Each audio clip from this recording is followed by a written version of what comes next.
Ang susunod na programa ay rated PG.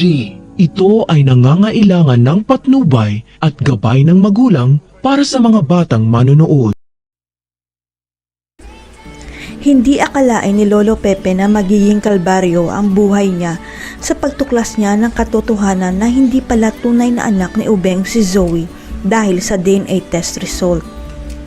Ipina-DNA test kasi ni Lolo Pepe si Zoe nang marinig niya ang sinabi ni Fidel na nagpa-DNA test si Doc RJ sa kanya noon, kaya lang hindi niya pwede masabi ang detalye. Kaya si Lolo Pepe na mismo ang nagsagawa ng DNA test para malaman kung mag-match si Annalyn at Zoe sa kanya para makasigurado kung sino ang totoong kadugo niya.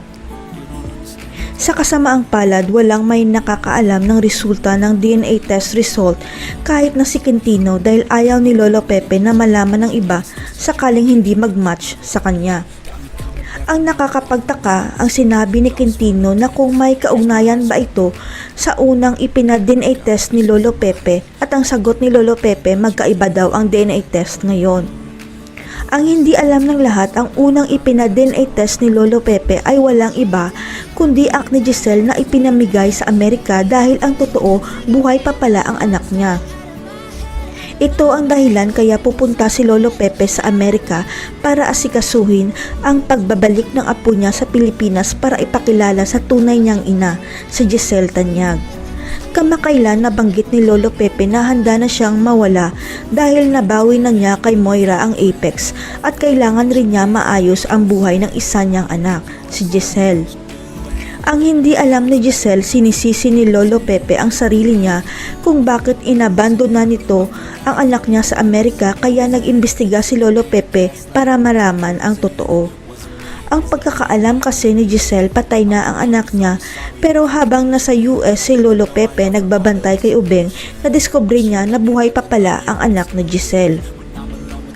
Kaya inutusan ni Lolo Pepe si Quintino na ipa-DNA test ang di umano anak ni Giselle at hindi nga nagkamali si Lolo Pepe dahil nag 99% match ang DNA nilang dalawa.